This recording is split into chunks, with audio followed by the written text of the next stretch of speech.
Arizona Cardinal coaching search day 357. No, just kidding. It's Johnny Venables, Bo Brock here on the PHNX Cardinals podcast, brought to you by the DraftKings Sportsbook app, America's top-rated sportsbook. Bo is live from Mobile, Alabama. Not so sunny today. The Reese's Senior Bowl on tap. I told him we'd keep this show under 2 hours tonight, so he's not in the rain. But in all seriousness, my friend, it's popping. Things are happening in Mobile, aren't they? Yeah, they are. We're seeing some really impressive prospects, some players that the Arizona Cardinals absolutely should have interest in out here in Mobile that would be beyond the first round.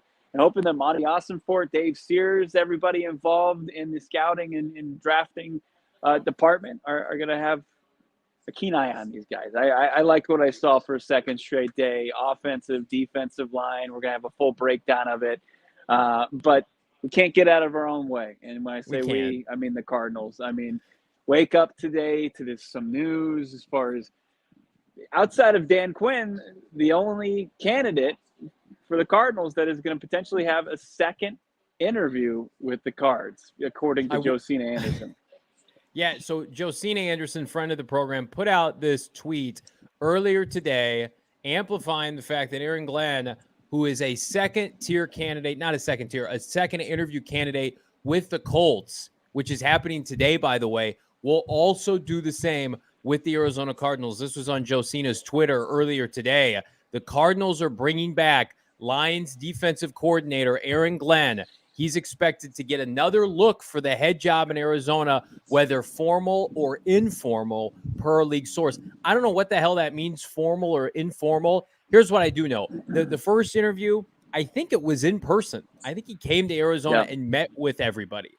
So are they doubling down on this? Because, again, they just wrapped up their final pre-rec interview this week. I think today with Brian Callahan, they interviewed the 3 new candidates this week. We were under the impression, God help us, are they done? Turns out they are not done. I did a count this morning after this report came out. This is, I think, their 13th interview request. 13 interview requests, either first or second combined. And here we are. It's February 2nd. Again, we thought we'd get some, clarity tomorrow. I have no idea when Aaron Glenn is coming to interview, but again, it should not shock people. It's not going to shock us if they're doing interviews next week. The Colts seem no closer to a decision. Michael Bidwill and Monti Ossenfort, Bo Brock, are on their own time. And while it's frustrating, I guess they're consistent, if anything. Yeah, it was above Ian Rappaport doing an interview on some pads for the Pat McAfee show. He was literally feet below me as I was in the stands at the Senior Bowl, and I could overhear him talk to McAfee about this Cardinals coaching search, and he expects or anticipates that if we don't hear any news in the next 24 hours, that's pointing to that the Arizona Cardinals want to talk to some coordinators from the Super Bowl teams. Now, with that being said, when you see that there's already a coordinator in Shane Steichen from the Philadelphia Eagles that's got an interview set up with the Indianapolis Colts already, why haven't the Cardinals requested? Why haven't they locked in an interview then? So I'm creating my own conflicting ideas here, but via rap sheet what he said on Pat McAfee today. But it really is strange. So I think that's pointing to within the next 24 hours we have maybe some clarity on which direction they're going to go, what they've kind of whittled down the candidates to, which includes Glenn, which includes I would hope Brian Flores, the former Dolphins coach, who's in the running for a couple of DC spots, or really only one DC spot at this point that's open, with the Dolphins hiring Vic Fangio, according to Adam Schefter. You got the Minnesota Vikings job open. So big thank you to everybody in the chat. We love that you guys are join the chat and talk and interact every day. But yeah, I mean, this has been a very strange, you didn't think it could get any stranger than maybe the last couple cycles with this organization. But even without Steve Keim involved, Michael Bidwill and Monti Ossenfort, as he said, they're going on their own schedule. And can they please work through the weekend? Can we not take Saturday and Sunday off? Like, get some shit done this weekend so it doesn't bleed into next week. We're going to be on Radio Row for Super Bowl week. And I was expecting a coronation for this next head coach and, wheeling and dealing and trotting them out there. No. They could still be interviewing people. They could still be having first interviews with people. And again, my concern is not, well, are they running out of candidates? Clearly they're not. They're literally talking to everybody in the NFL who's ever had a cup of coffee in the NFL. My concern, Bo, along with I think most of the fan base, is what's your staff going to look like? You're going to have to pick the corpse of the rest of this hiring cycle to get a competent staff put together. It was the biggest indictment. Steve Wilkes' staff, with all due respect, is one of the worst that we've seen in 20 plus years in the NFL. Yeah. And then you double down with Cliff Kingsbury, who had no NFL contacts, who had to get Steve Keim to put his staff together. So again, if they hire, Aaron Glenn a week from today, that's great. But like, hey, Aaron, who are you going to get then to turn around and commit to Arizona in mid to late February? That's a difficult sell. And I think they're doing them, unless they're hedging their bet. They have reassurance from candidates that they're talking to that if they don't get the head job, that you can slide on into a coordinator role. Unless you're doing something like that, this to me, we've gone from I'll give them the benefit of the doubt, do your due diligence, awesome, to we go into next week and they're talking to people for the first time ever, ever, you've lost credibility with me. That means your search has completely gone off the rails. Yeah, it would be like a 6th round draft pick. It would have to do some heavy lifting to get itself in the good graces, do a lot of work to make people believe in the product that they're attempting to put out there and sell to this fan base. Now, would it be a level up from going with the internal option and Vance Joseph? Sure. But when you look at it, it's not much. And I think when we looked at the tiers of coaches that were available, obviously there was the top, right? Your Harbaughs, your Paytons. Below that was your unknowns, but very impressive candidates, and D'Amico Ryans and Dan Quinn, and then Brian Flores, I think, is in that conversation. And then you've got these guys that are a step below that. And I think that with the opportunity to be successful head coaches, but with how the timeline has worked out, and like you're saying here, the inability to really put together the staff that you want it to be a true collaboration to help potentially a first year head coach, it just doesn't seem feasible, right? So that's unfortunate. That's going to be a tough sell. That's why I'm hoping that after this is all said and done, once they get all the interviews done, they track back to Brian Flores as the Arizona Cardinals' next head coach. But I know that's a polarizing name, but at this point, you want to go. Is it more polarizing than Glenn, though? I feel like Glenn, Flores won games as a head coach. Can I try to sell you on him a little bit? I don't dislike it. Listen, right.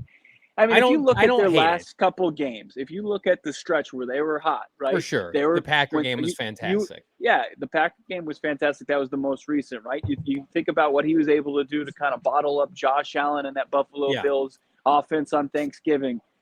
They were just light years ahead of where they were to start the season. They were putrid to start the season. It was an absolute track meet every team that they played.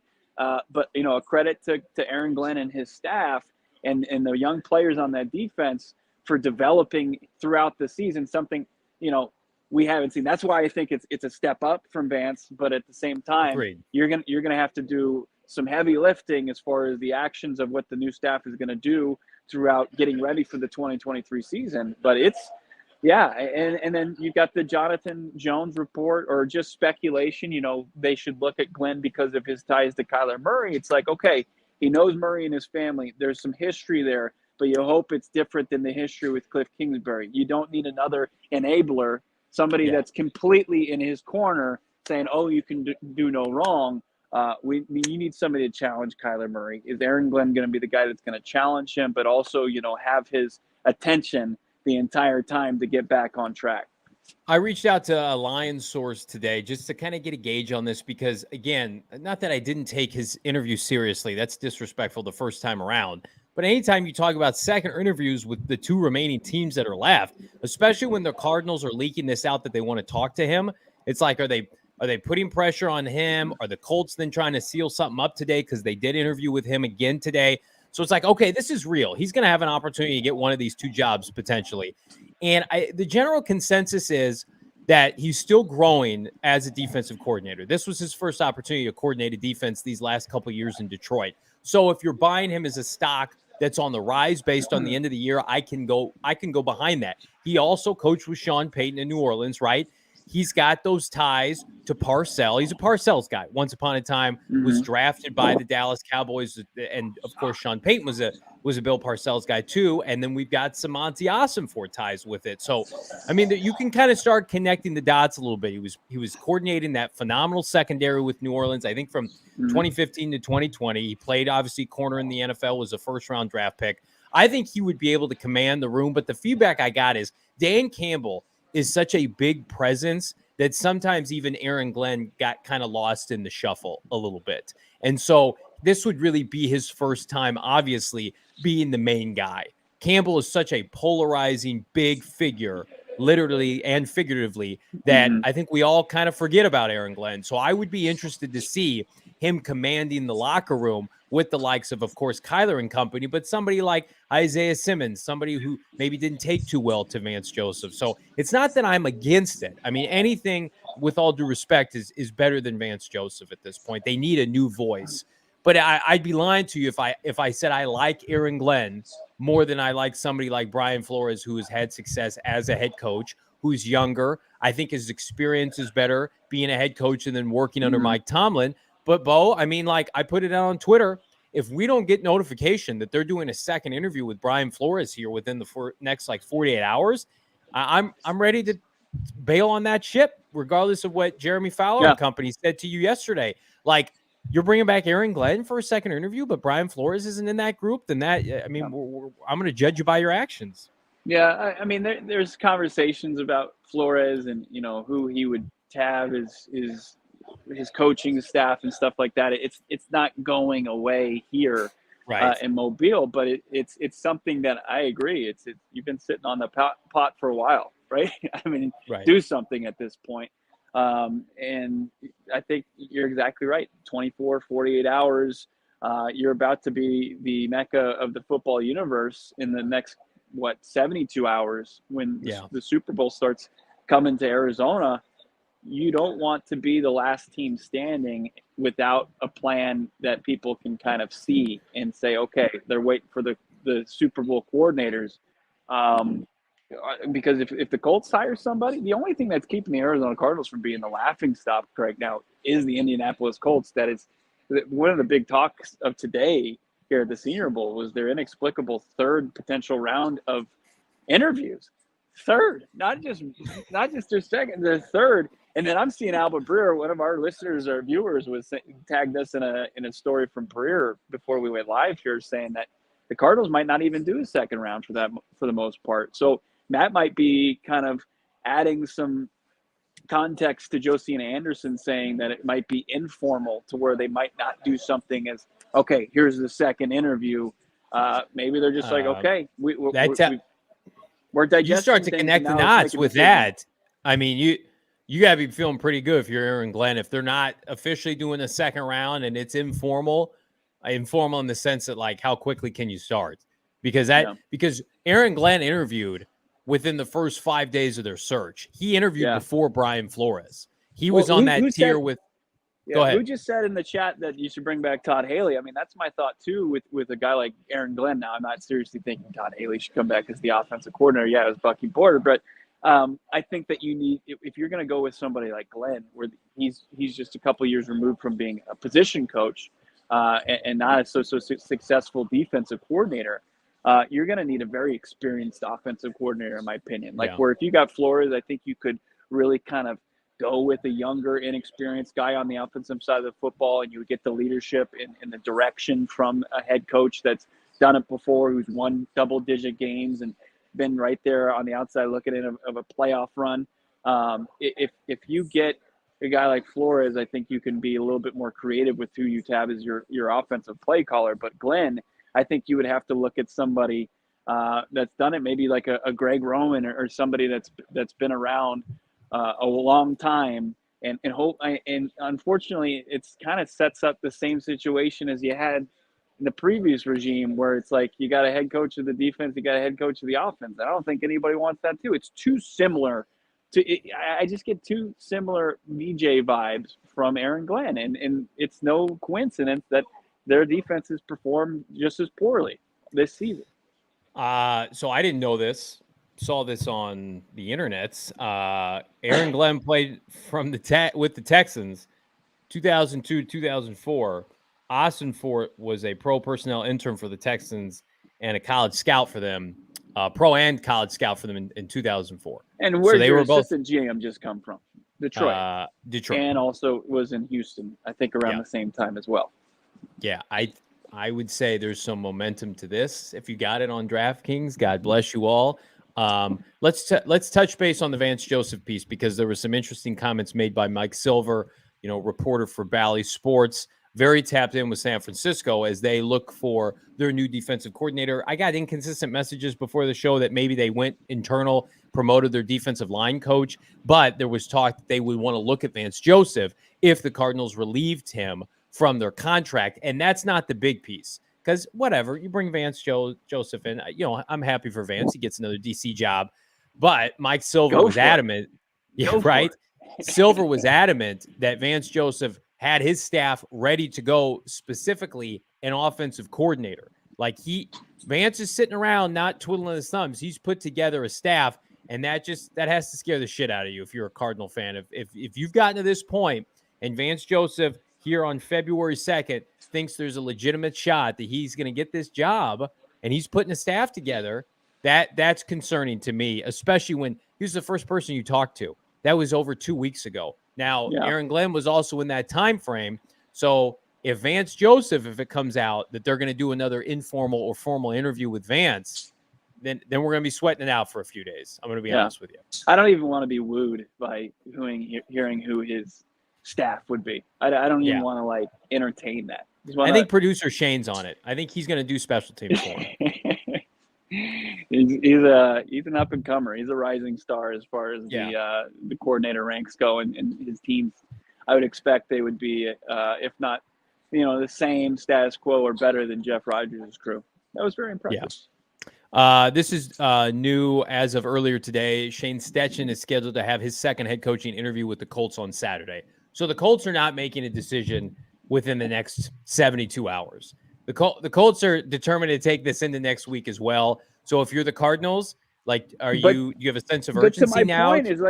But to my point, if you're waiting that's a Super Bowl coordinator. Why isn't he on your schedule? So it would seem like, maybe not interested. Maybe you're trying to get Gannon. Is Gannon not available? Is he just focusing solely on the big game? I mean, that's possible. But and the video of Gannon saying we're gonna gut the Niners. What was the video we were tagged? Was it about the Niners or was it about KC? We're gonna gut those MFers. No, it was that was before the Niners victory. Now I want them even more.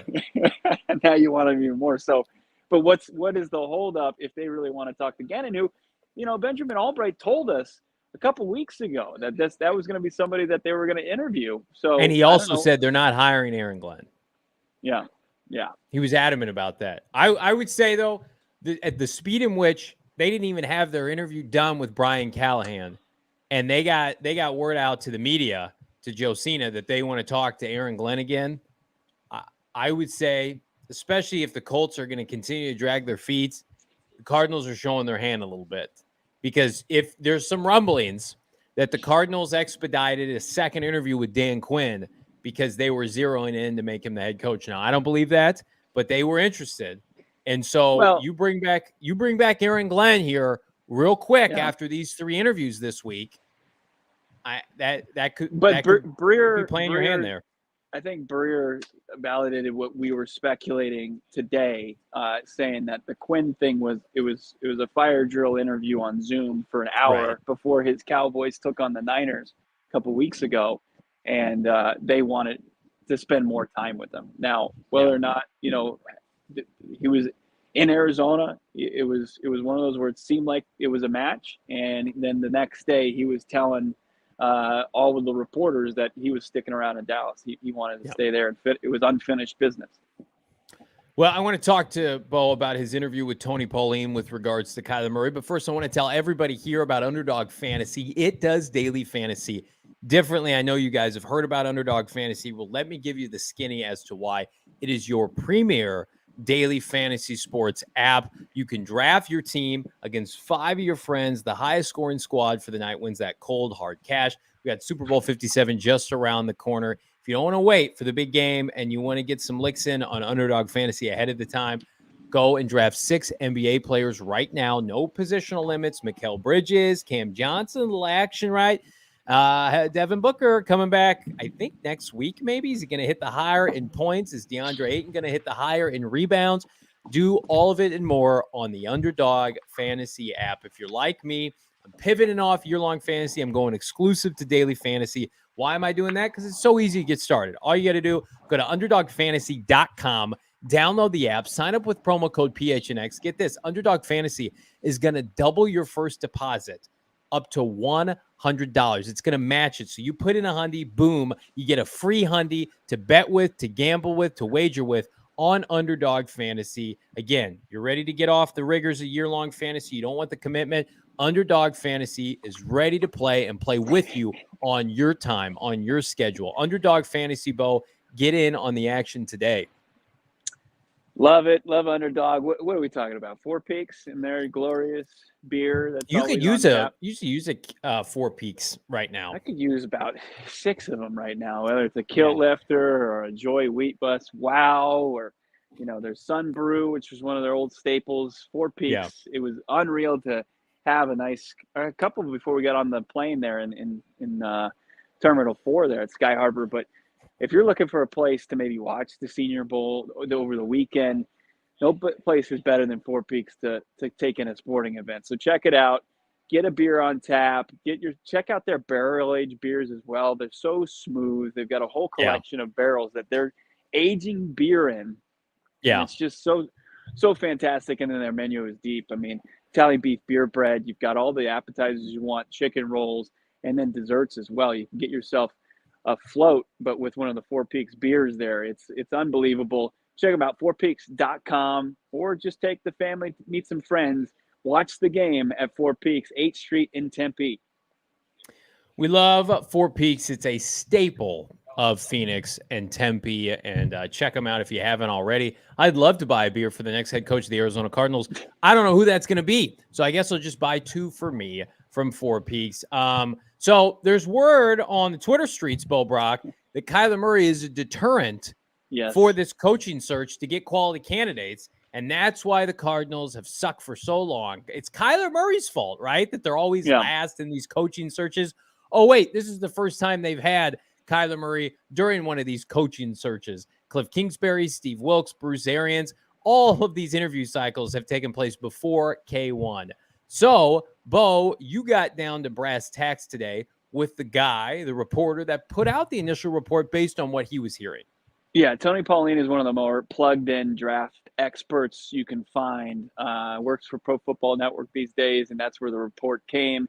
And basically was saying that what he's hearing here in Mobile is that Kyler Murray is a huge deterrent as far as the Arizona Cardinals coaching vacancy. had a chance to talk with Tony here in the stands in Mobile, and this is what he had to say.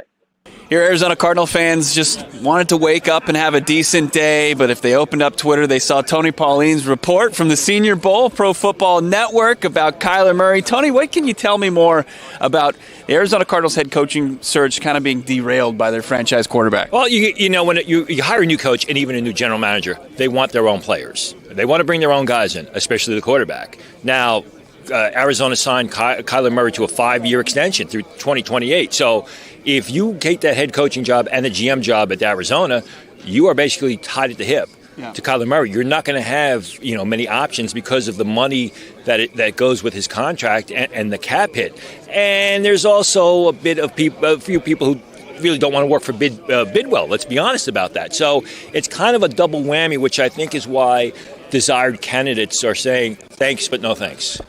They just feel more comfortable. They just feel more comfortable in their coordinator position, and there's no allure of it being one of 32 and maybe the potential to be the guy that turns Kyler Murray around, gets him back to where he was maybe for the first 3 seasons? See, I mean, I think that's alluring, and what happens with coaches is coaches are often retreaded. You know, coaches get fired, they're hired, but not general managers. So if a general manager takes that job and he can't turn that franchise around and then he loses that job, he's not going to get another general manager job. Well, that has been the history in the NFL. So I think there's a lot of hesitancy in both issues. Now, it kind of feels like a full reset as far as this coaching job goes. I know you're here covering, you know, obviously NFL draft season is in full effect, but where do you see this thing going next as far as the Arizona Cardinals search for a head coach? If I was a betting man, and I'm not, I think it probably in the end maybe Brian Flores gets a job. I mean, that's the way it's looking. That's the way it seems to be headed. It may be a good fit for Kyler Murray as well. And, you know, I mean, he showed some good things. He showed some talent. They were a good team not too long ago. Right. So, you know, I think that if I was a betting man, like I said, that's what I would look at. That's where Cardinals' 3rd overall pick, plus they've got some pretty decent draft capital for Monti Ossenfort, given his track record with his previous franchises that he worked for. Where do you see the Cardinals going maybe 3rd and then beyond, from what you've seen, too? Some prospects out here in Mobile. Well, I think where they go 3rd depends on what Chicago does, number 1. I think Chicago right now is going to take Jalen Carter. I think the Cardinals will be in perfect position to take Will Anderson, replace J.J. Watt. Will Anderson did not have the year he was expected to have, but he still had a great year. Yeah. I mean, you look at the numbers. It's just that before the season, he was talked about as a Heisman candidate and things like that, and those wonderful things which never worked out. As far as what happens after that, depends on who the coach is. I mean, if they hire a defensive coach, that's probably the way they go. Some offensive linemen may be nice as well, but I think it depends on who they hire as the coach. Incredible insight here from the Senior Bowl. Make sure you're following Tony Pauline, all your draft coverage you want leading up to the draft coming up this spring. Tony Pauline, Pro Football Network, thank you so much. Thanks for having me. Great stuff, Mr. Bobrock. Great stuff from Mr. Tony Pauline. Tony Pauline, once upon a time, came on an old podcast I used to do and predicted Zaven Collins to the Cardinals 2 months in advance. So he knows his shit. He's plugged in. He also loves Led Zeppelin, so I love him. I'm gonna poke 1 or 2 holes in what he said, Bo, because I believe I believe that's what he's hearing.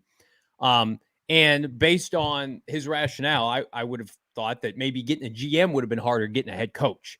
I don't think any of these coaches are tied to Kyler Murray after 2 years, because I think Michael Bidwill will give the next GM and head coach the benefit of the doubt more than Kyler Murray. And I think Kyler Murray is going to be expected to fall in line with everybody else, right? You can't make the same growing mistakes, growing pains that you had with the old regime. Keim and Cliff were basically the fall guys because they deserve to be.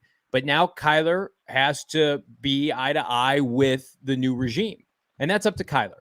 But what's not up to Kyler is Kyler was a perennial winner at every level before he came to the Cardinals. So I think it's naive to say, well, Kyler Murray, you were the winningest player in high school football, Texas high school football history. You went and won a Heisman at Oklahoma, took your team almost to the national championship, almost beat Alabama, right, with he and CeeDee Lamb. Then you came to the Cardinals, and it's all your fault. It's not the Cardinals who've had the longest championship drought in all of pro sports. No, Kyler, you're the problem. You're the reason why no one wants to come work here. And I'm glad he mixed in a little Bidwill, because Bidwill's not without his faults. I think everybody should take blame in how last season went. Michael Bidwill, Kyler Murray, Steve Keim, Cliff Kingsbury. But the two assets that you can't move off of, Kyler because of his contract, and I don't think you want to, and then Michael because he owns the team, are remaining. The reason that Keim and Cliff aren't here anymore is because you can move off of them. You can just eat their contracts and go out and find better people. So it's just Kyler has become an easy target. It's a little gross 30 days after he tears his ACL, and people are just trying to connect the dots blindly that no, coach, must be Kyler's fault. And unfortunately, I think that's going to be something that hovers over this franchise until Kyler Murray and the new head coach are in sync and winning games.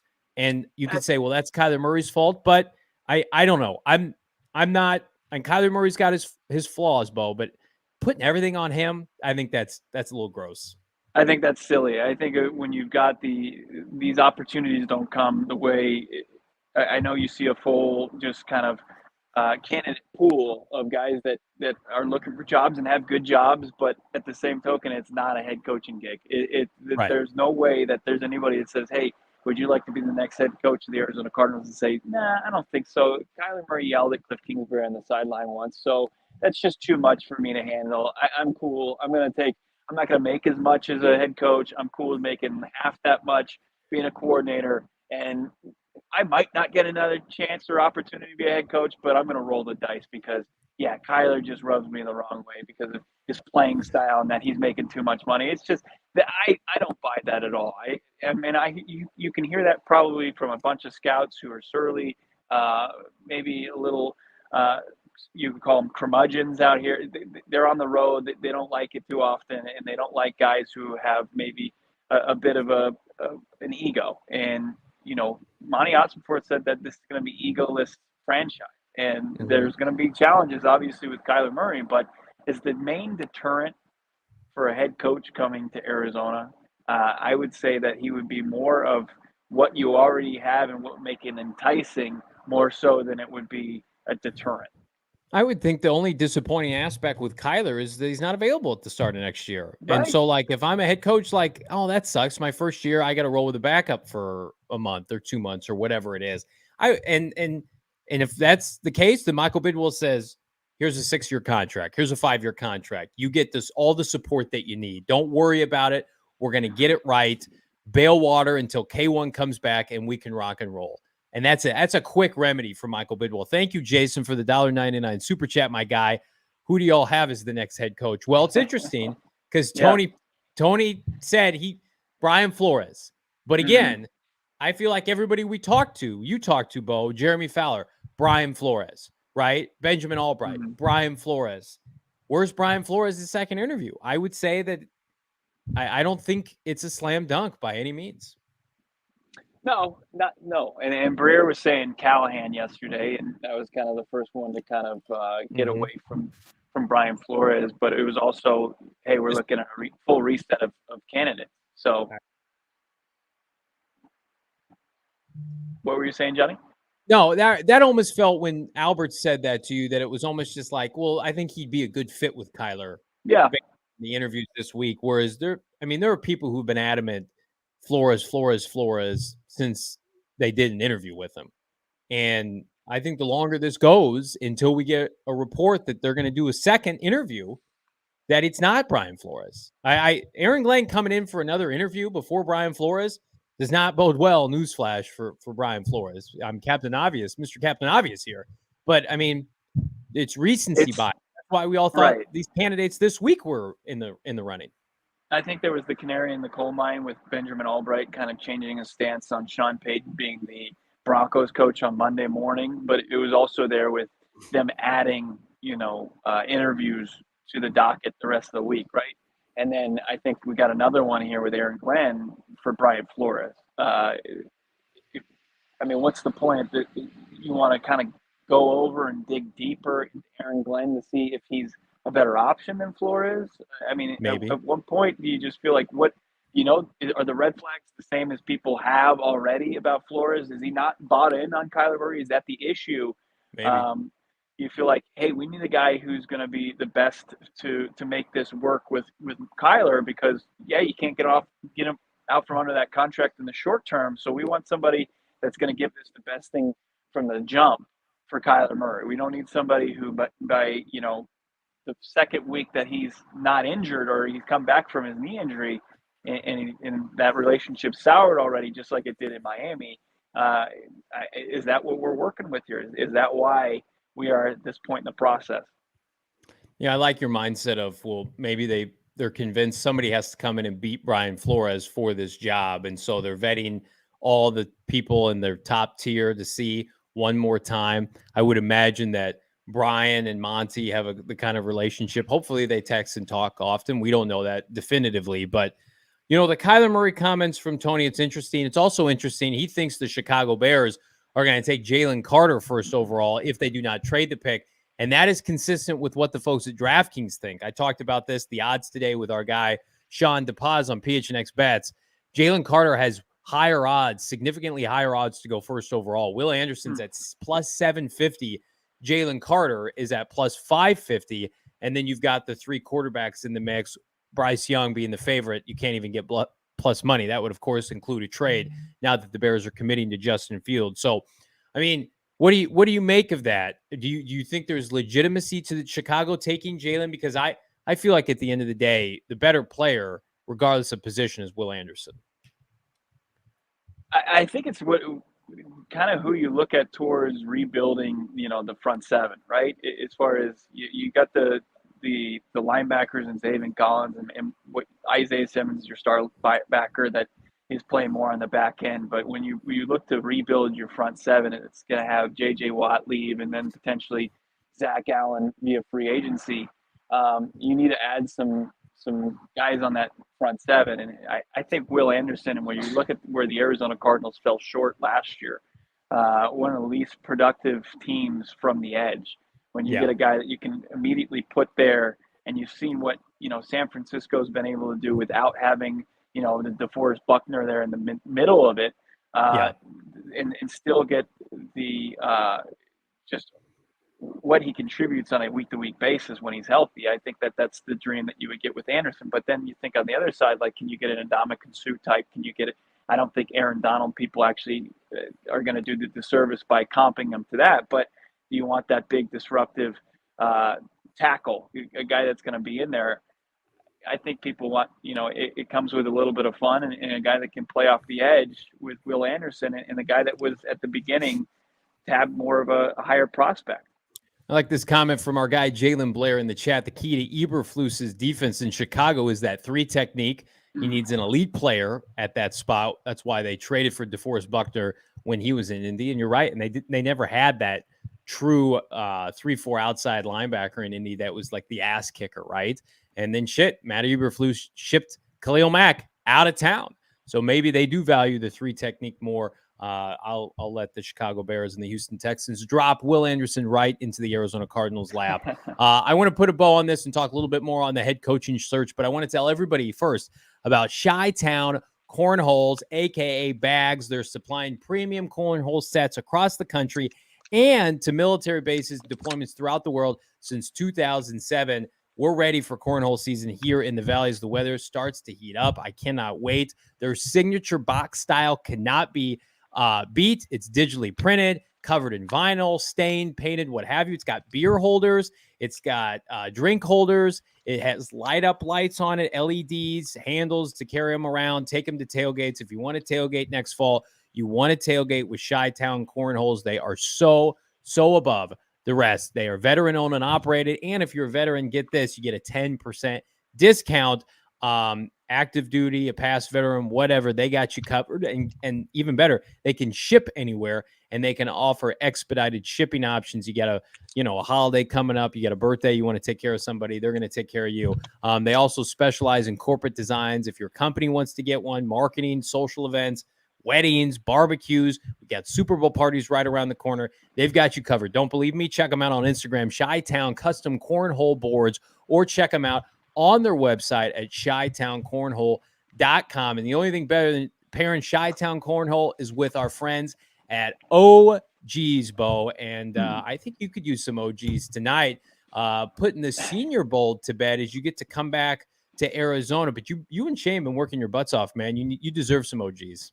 Yeah, we'd like to celebrate a job well done out here in Mobile. Maybe it was whether fantastic gummies. And then at the end of the night, get some nice rest for our flight back home out of New Orleans back to the great state of Arizona and do some great coverage from Radio Row next week as the Super Bowl comes to town. But people are going to find out once they get into town that OG's Arizona's Cannabis Kitchen is the place to find your gummies. You can find one for any occasion. You're looking for the ratio. They got the new strawberries and cream flavor out there. They got a whole group of tropical flavors that you can't go wrong with. And then, as we mentioned, that sleep time gummy, aquaberry flavor. Can't go wrong with that. Orange creamsicle, one of their staples as well. You want to learn more about OG's? Yeah, do it for yourself.